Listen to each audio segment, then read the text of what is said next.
बिस्मिल्लाहिर्रहमानिर्रहीम। आबादगार दोस्तों, कणक जे फसल जे बारे में असां तव्हांखे ॿुधाईंदा रहंदा आहियूं। अॼु असांजी मीरपुर ख़ास जे लोकेशन ते नई जेका असांजी जिन्स लॻल आहे उन जी असांजी हीअ टी वीडियो आहे। अॼु अलाह ख़ैर करे इंशाल्लाह शाम जे टाइम ते हिन खे असां पाणी ॾींदासीं। अॼु 17 नवंबर 2025 आहे। आबादगार दोस्तों, असां तव्हांखे ॿुधाईंदासीं हीअ जेको वीडियो असां ठाहियूं पिया, हिन में जेको फस्ट इरीगेशन ते असां ॾियूं था, भाण ॾियूं था, उन्हनि जी तव्हांखे टेक्निक्स ॿुधाईंदासीं, उन जे बारे में तव्हांखे ॿुधाईंदासीं। ऐं पहिरियां जेके असां फर्टिलाइज़र ॾिना हुआ पहिरें मतिलबु इरीगेशन जे सोइंग जे टाइम ते, उहो असां ॾिनो हुयोसीं पोटाश ॾिनो हुयोसीं। इम्पोर्टेड पोटाश हुयो 50%, असांजो हुयो 50% पोटाश हुयो। उन खां अलावा ह्यूमिक एसिड असां ॾिनो हुयोसीं ऐं असां NP ॾिनो हुयोसीं। हाणे असां वटि जेको आहे हीअ असां ॾियूं पिया अॼु, हीअ ज़िंक आहे असां वटि 7%, ठीकु आहे। ऐं 2 बोरियूं यूरिया जूं आहिनि। मां तव्हांखे ज़मीन जी बि कंडीशन ॾेखारियां थो। ॾिसो, यूरिया ऐं जेके बि शयूं, पाणी जेको आहे तव्हां पंहिंजी ज़मीन जे मतिलबु ॾींदो हालत खे ॾिसी करे। असां कहिड़े हिसाब सां ॾियूं था उहो असां ते डिपेंड करे थो। पर तव्हां जॾहिं तव्हांजी ॿनी खे पाणी रिक्वायर्ड हुजे, तव्हांजे फसल खे पाणी रिक्वायर्ड हुजे, तॾहिं तव्हां ॾींदो। हीअ असां हिन में 2.5 एकड़नि जे लाइ 3 बैग असां ज़िंक विधी आहे 7%। उन में ॿिया बि माइक्रो न्यूट्रिएंट्स आहिनि। 2 बोरियूं यूरिया जूं आहिनि पहिरीं पाणी ते। ऐं हीअ असां अची बाबा हेॾा अचूं, हीअ असां वटि आहे ह्यूमिक एसिड आहे 40%। ह्यूमिक एसिड असां पहिरियां बि ॾिनो हुयो। हिन में 7% पोटाश बि आहे, ठीकु आहे। हीअ असां इंशाल्लाह ताला मिक्स करे ॾींदासीं ऐं पोइ असां तव्हांखे ॿुधाईंदासीं रिज़ल्ट। ॾिसो, असां तव्हांखे बार बार इहा ॻाल्हि सम्झाई आहे त असांजो जेको कणक जो फ़सुलु आहे इन में तमामु घणी जेको आहे माना ख़र्च वारो फ़सुलु आहे। असां जेकॾहिं ख़र्च न कंदासीं त असां इन फ़सुल मां जेको आहे फ़ाइदो न खणी सघंदासीं। ऐं जेकॾहिं इन्हनि असां जेको आहे 10-15 हज़ार रुपए जो ख़र्च कंदासीं, असांखे 15 हज़ारनि जे में 2 एकड़नि 3 एकड़नि 20 हज़ारनि जे में 2-3 एकड़नि जूं इहे शयूं मिली थी वञनि। असां इहो ख़र्चु कंदासीं, इंशाल्लाह ताला उमेद इहा आहे त असां जेको आहे 10 खां 15 खां 20 मण असां पर एकड़ जे हवाले सां वधीक खणी सघूं था।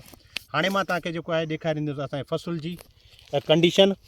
हीअ असांजे फ़सुल जी कंडीशन आहे। माशाल्लाह जर्मिनेशन तव्हां ॾिसो, तमामु ज़बरदस्त जर्मिनेशन थी आहे।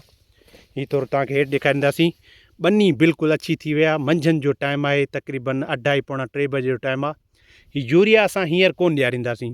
हिकिड़ी ॻाल्हि ज़हन नशीन कराए छॾिजो, लाज़मी असांखे जेको आहे टंडोजाम जी लोकेशन ते या पोइ वञिणो आहे। इन जे करे असां जेको आहे हीअ सभु शयूं मिक्स कयूं पिया था।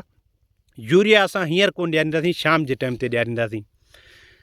वीडियो ठाहिण जो मक़सदु इहो हुयो त आबादगार दोस्तनि खे ॿुधायूं त असां पंहिंजे ॿनी ते, पंहिंजे फ़सुल ते ख़र्च केतिरो पिया था कयूं।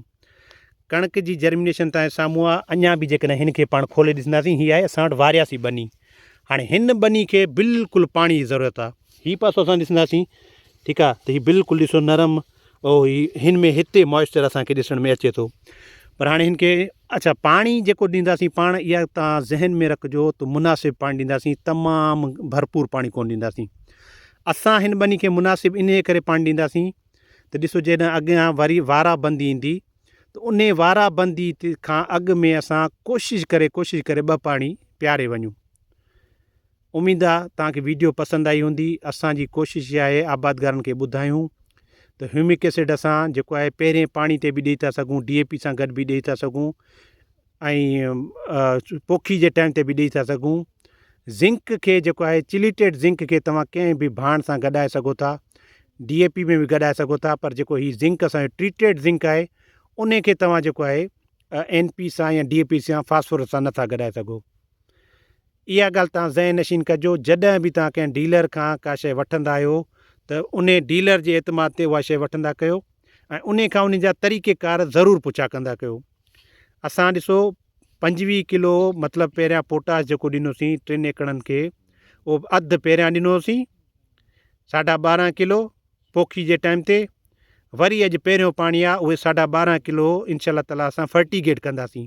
उहो पाणी में दॿे में मिलाए करे खंधी में जेको आहे फुड़ो फुड़ो वेंदो, ऐं जीअं असांजो मतिलबु ॿारो बि भरिजी वञे या असांजो जेको प्लाट आहे उहो बि भरिजी वञे ऐं असांजो पोटाश जेको फर्टिगेट कयूं था उहो बि असांजो मुकमिल थी वञे। उन खां अलावा असां जेको आहे ह्यूमिक एसिड शुरू में बि ॾिनोसीं ऐं पहिरें पाणी ते बि ह्यूमिक एसिड ॾियूं था 40%। इहे सभु शयूं ॾियण जो मक़सदु इहो आहे त असांखे क्वालिटी पोटाश असांजे माना जेको आहे दाणे जी साइज़ दाणे जी क्वालिटी खे बहितरीनु कंदो आहे। इहे शयूं ज़रूरी आहिनि छाकाणि त ॾिसो NPK मतिलबु नाइट्रोजन फास्फोरस ऐं पोटाश जेको आहे न उहो असांजो माना असेंशियल जुज़ आहिनि। पर ज़िंक आहे आयरन आहे मैग्नीशियम आहे इहे ॿियूं जेके शयूं आहिनि इहे बि असांजे फ़सुल जे लाइ तमामु ज़रूरी हूंदियूं आहिनि। ठीकु आहे, इंशा ताला वरी असां जेको आहे इनखे पाणी ॾियण खां पोइ 15-20 ॾींहंनि ताईं जॾहिं बि ईंदासीं वरी जेका एप्लीकेशन ॾियूं था असां जेको आहे तव्हां सां ज़रूरु शेयर कंदासीं। Thank you so much.